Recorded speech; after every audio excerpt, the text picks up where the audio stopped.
Okay, now our next speaker is Dr. Aviva Franke. She's also a unique woman. Now, a lot of us go to various countries, we do all these things, and it's not such a big deal. For me to go from Israel to Greece and research, it's not the end of the world, or for Claude Statinsky to go to Portugal, it's not the end of the world. But Aviva, she's an Israeli Yemenite who married a biblical scholar. They established themselves in Koln, Germany. And what's special about her is she was able to do research behind enemy lines. No Israeli could go to Yemen. She maybe made 15 research trips in her professional life in Yemen, and she's going to show us one of the latest finds she has. So as a German, she could go to Yemen, and she went to archives and all sorts of archaeological sites and all sorts of places that most people will never or could never have gone to. And what also is special about her, she was very active in the advancement of Jewish studies in Europe since the beginning of the 80s, maybe earlier. That's how I first found about her when I went to an archive in Koblenz, Germany in around 82, and they gave me a questionnaire that she made to all sorts of young researchers in Jewish studies. And from that time, I know her. We've appeared many times. And without further ado, here is Aviva's presentation on the 24 wards, like the shifts of the priests in the Holy Temple as they appear in archaeological inscriptions in Yemen. Thank you. May I see the first number of the PowerPoint, please? The 24 shifts that served in the temple as testified in inscription found in Yemen. A Hebrew stone inscription which was discovered. Can I see the first one, please? Yes. The Hebrew stone inscription which was discovered in the early 70s in a mosque in the Yemeni village Bayt Al-hadir include a partial list of the priestly wards from the 4th until the 14th priestly ward. The complete list should be 24 priest wards. This is the longest roster list ever discovered unto this day, and that makes this even more impressive is that for the first time, a similar roster has been discovered outside the land of Israel. Professor Aviona helped to reconstruct a complete list of the names by comparing the priestly word found at the fragment of other stone inscription. Please, number 2. No, the appendix, please, number 1. No, it's, sorry, maybe number 11. Can you see number 11? Got to go down. No, more down, more down. Yes, yes. Oh, that's very small. A Professor Aviona helped reconstruct the complete list of the names of the comparing the priestly words found on the fragment, other stones inscriptions.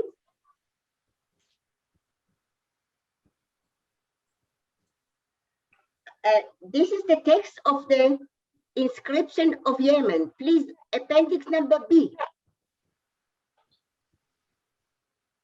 Yes, this one.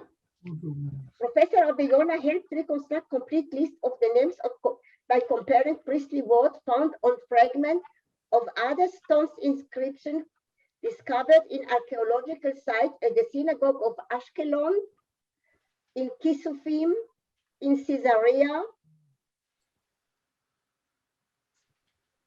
and the discovery of the stone inscription in Yemen awakened a renewed interest in the priestly words.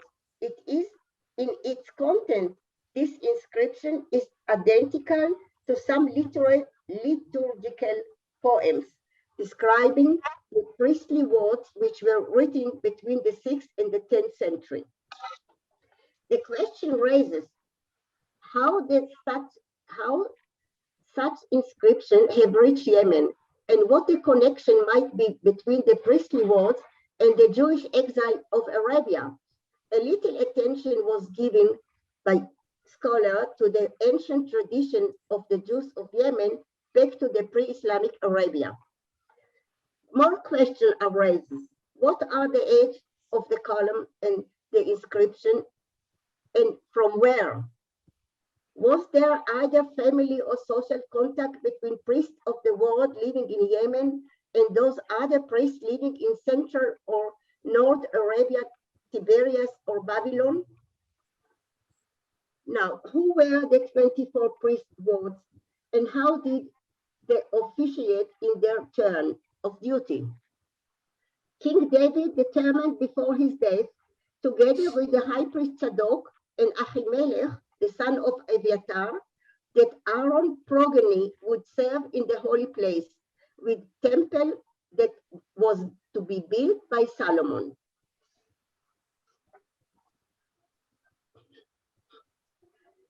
King David and Zadok, the high priest, cast lots in order to determine who would be the first to serve in the temple, and the name that came forth was Yehoiarib.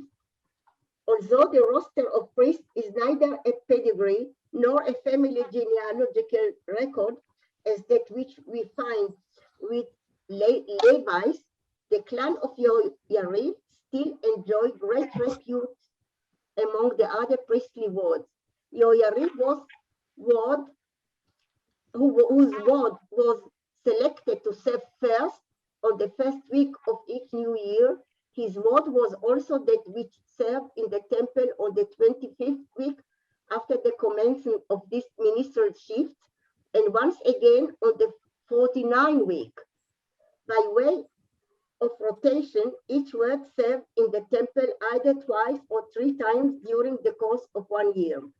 Each week, a ward would take its turn. Hundreds of priests belonging to the same ward were serving in the temple. Each ward divided its members into groups according to their household. This enabled each group to actually serve in the temple for 1 day only. At the conclusion of the week, on the Shabbat, during the time of the offering known as Musaf, the officiating ward was changed. During the 3 major religious holidays and festivals, Pesach, Shavuot, and Sukkot, all wards shared all things commonly alike, and there was no preferential treatment of one ward above the other. The position held by the priest was one of the great esteem. The high priest also served as the head of the Sanhedrin, while the fellow priests served as judges.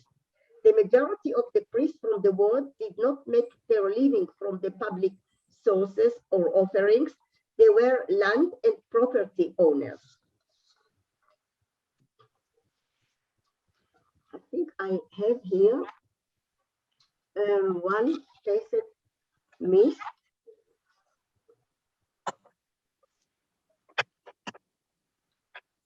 King David and Zadok the high priest cast lots of order to determine who would, oh no, sorry, I did it also.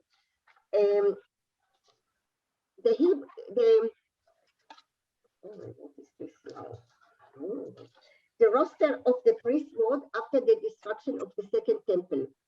After the destruction of the temple by Titus, and to the greater extent after Bar Kokhba revolt, Judea was emptied of its settlement, made up of priests.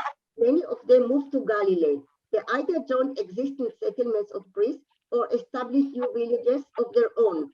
In the roster of priestly ward that appeared after the destruction of the second temple, alongside the name of which ward was mentioned also his place of settlement in the Galilee.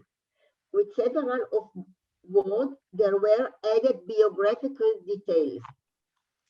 For example, with Ptachia, please, PowerPoint number 14, with Ptachia, we find added appellation of Achila, and with Yedaya, we find added appellation of Amok. With Yeshua, we find added appellation of Nishdaf or Nisraf. Excuse me, Avram, go to the next slide, the 14.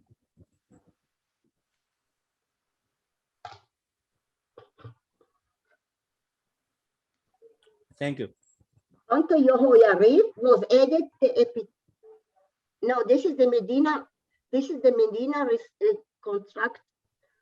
The list of the next one, please. Number D. Yes, this one.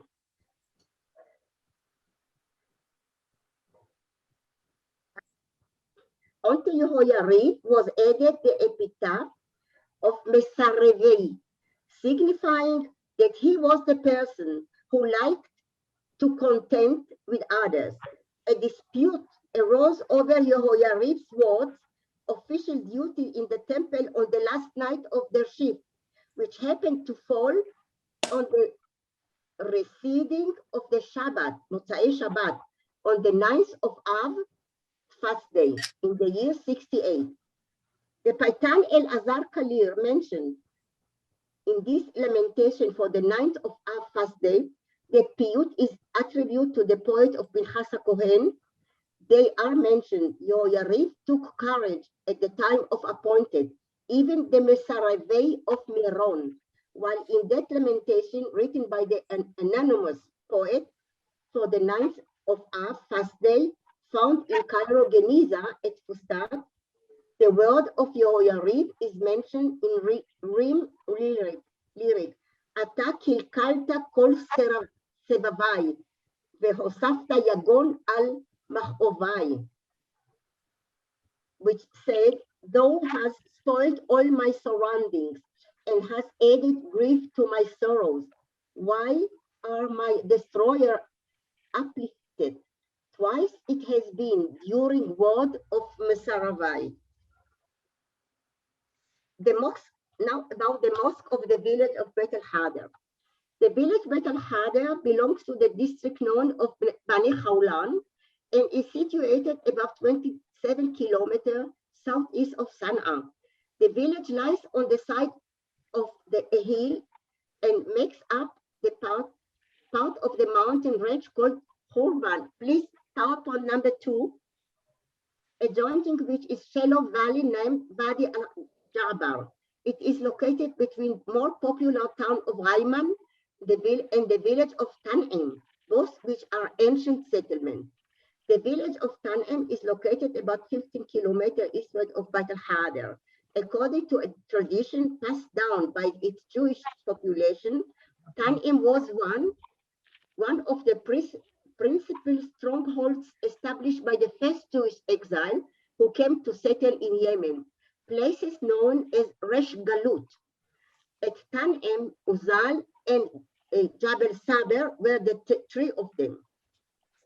Among the archaeological finds of the region, both in south as well as to the north of the city, there are other stones inscriptions reputed to have belonged to the country Jewish citizen, appearing in either Hebrew, Assyrian, Avram, are you around? Slide number 2.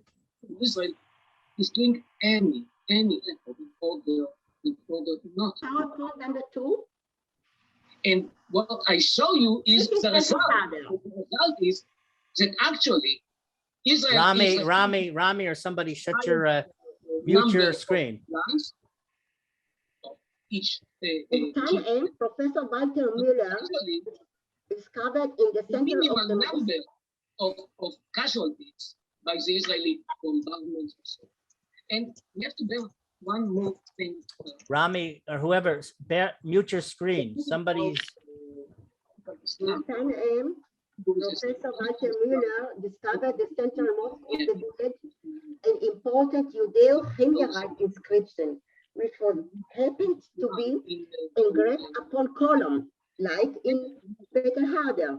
Yet also here, part of the inscription was, the mosque is a single-storied building. Professor Grazinevich believes the mosque to be oldest structure in the village. The mosque is 200 meters high. There are 3 columns. The columns bearing the inscription can be divided into 3 parts. The 2 upper parts are octagonal in shape, while the lower of the inscription is square. On the right side of the entrance to the mosque, there is another inscription. Content: the mosque had been built by the Imam Hadi al-Hadi Yahya ibn Hussein ibn al-Qasim. The Imam of al-Hadi appeared for the first time in this area in 903 creation era, and from here he went out to capture Sana'a. The mosque of Bayt Al-hadir is considered to be one of the 7 holy mosques in Yemen to have been built by the Imam al-Hadi. The famous one is the mosque which was bear his name in Saada. The Hebrew inscription is of positioned upside down. What was to be the upper part of the stone inscription being turned downward. The inscription is spread out, reaching as far as the floor of the mosque, while the rock touches it. One can see its end is embedded within the cement floor of the mosque. The column above the inscription has been painted in turquoise, and while the paint was still fresh, some of it had dripped upon this inscription. The roster of the priestly word appears in a certain order. Each word is shown in 3 categories: the arranged order, each word, the name of the word itself, the name of its village in Galilee, the addition epitaph or detail hinting on the character of the person from that word also appear on the inscription, just as appear in the majority of roster taken from the liturgical poem. Now, the contact maintained by the Jews of Arabia and the priests of Eretz Israel. The Bible supplies us with much information about connection between Canaan and the land of Sheba. Not only were there trade and family connection with South Arabia, but also with Central and Northern Arabia. The cities Taima and the Ra'ama means Najran in Sabain. It was the frequent places. Those record that as for the tomb of the Jews from Himyar discovered in Beit Shearim, please, number 9, in the Galilee, and believed to date back to the 4th century. Perhaps one of the visitors from Himyar had passed away while visiting relatives. It can also conjecture that it was custom to be buried in the land of Israel in a parcel of ground purchased by the family for the burial site. In Himyar, the Jewish community amassed in strength from the beginning of the 4th century. Jews held position in politics and in military, and their influence was great. Among those that manned the many positions were presumably the priests and the aristocracy of the tribe of Yehuda. They also maintained political contacts with the Jewish rulers in Central and Northern Arabia, and this family also in political ties. Sorry. They also maintained political contact with the Jewish rulers in Central and Northern Arabia and in the Holy Land. To this family and political ties, there was attached great political importance in the 6th century. During this period, Saudi Arabia served as a very important political, religious, economic crossroad.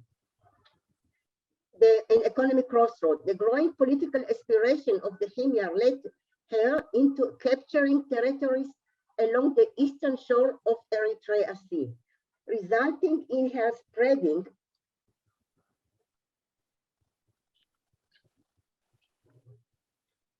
her hegemony there and also giving rise to the Jewish influence.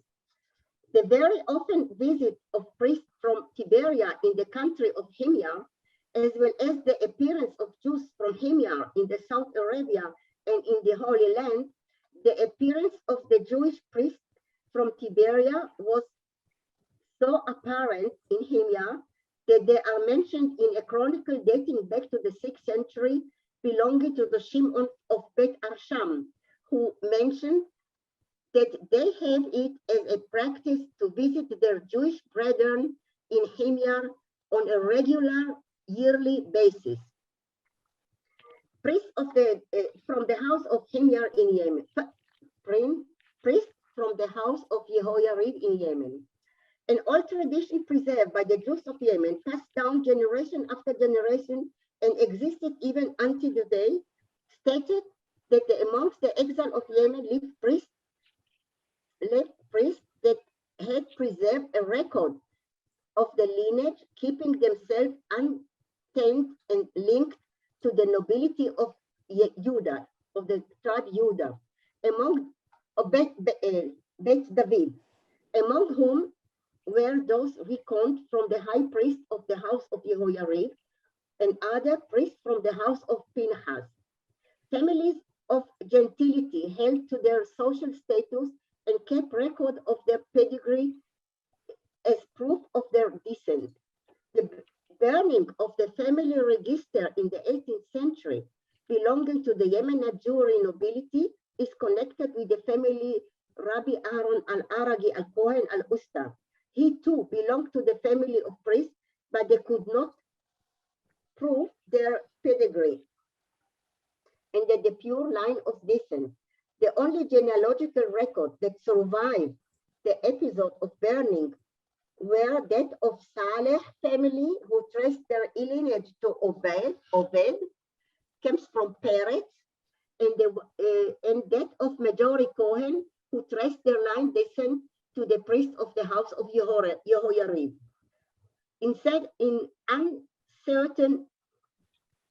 It is uncertain when priests from the house of Yehoyarib reached Sheba or Himyar, but there is a reason to believe that a branch of this family arrived to Yemen after the expulsion of the Jews from the land of Israel at the end of the First Temple period, or either they came directly from Babylon or they came from Babylon. It is also probably that another branch of this family remained behind Babylon and maintained contact with the branch in South Arabia.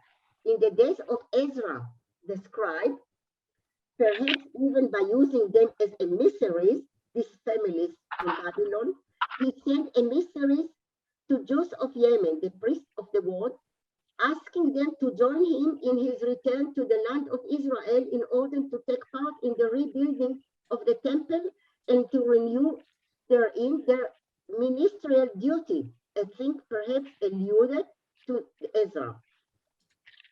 As said, and whosoever there be who shall not come with 3 days, all his property shall be fortified. According to an oral tradition, they answer him by saying the temple is destined to be destroyed again, just as the predecessor. Conclusions. Based on the discovery of the inscription bearing priestly words, it is reasonable to assume that in Yemen also there exists a tradition amid families of the priests belonging to the several wards to preserve its writing intact. Not only the priests, but also those tracing their descent from the nobility of Judea, of Yehuda, preserve their genealogical record, testifying to the good origin of their birth. Not only do we find that the communal organization and social structure given for the priests and the Levites were distinctly different. They also had separate burial plots, also after the exile of Mausa in the 18th century. In the 17th century, priests and Levites and other good stock were all reluctant to engage socially with those Israel considered to be in noble birth. This situation continued even up to the 20th century. They did not eat their ritually slaughtered animals, even though they have been slaughtered properly according to the dietary laws prescribed in Judaism. Neither did they pray in their company. In the 20th century, the roster of the priestly ward remained in memory of one person, Yahya Tabari. His profession caused him to wander from village to village for his living. He visited Bayt Al-hadir in 1930 and mentioned there found Kohane Mishmere. Aside from him, there is no other reference of roster, whether in writing or in oral teaching. A tradition passed down to the Jews living in Tanem stated that in their, by Rabbi Abhar, that I interviewed, in their midst is one slave priest. Prior to the escape from the land of Israel, they had taken from the temple a pillar in order that it might be kept until the temple could be rebuilt, at which time they would return to Jerusalem. The column or the pillar that was brought to Tanem was placed by the ancient on the right side of the entrance of the big synagogue. And I was there and I was looking there and didn't find something like this. As the result of this epigraphic discovery found of Bayt Al-hadir, Professor Urbach reasoned the proof lies herein that the Jews of Yemen abandoned their reliance upon the tradition grammar bequeathed to them from Babylon and adopted instead the tradition of Tiberia. He based his opinion upon the style of the spelling used when writing the name of the settlement belonging to the first ward. Please, number 14. Aviva, I want to point out that slide. Okay. That slide. Wait, Aviva, 1 minute. That slide in Greek says omiriton. Those are survivors. So maybe it could be their witnesses, but maybe there was a massacre. No, not that I have any clue of that. Urbach gave two example of the Halo and Hitler, but it's in number appendix D. And well, it is well known once again that the inscription found in Yemen concerning the priestly ward is the longest roster found to date of this ward. Its uniqueness lies in the fact that it is discovered outside the land of Israel. Even though we might not have all the answers to the question regarding its location, it appears that its origin was somehow connected to the Jews of Yemen, or more specifically to its priests. It is safe to assume that they also kept a record of their lineage and evoked the memory of the 24 priestly wards, out of a belief that their service would at some future time be restored to them when the temple once again stood in its place. The hardships and the uncertainties of the times, and perhaps even precarious political situation, brought about forsaking of this tradition and for its being forgotten. Thank you very much. Okay, thank you, Aviva.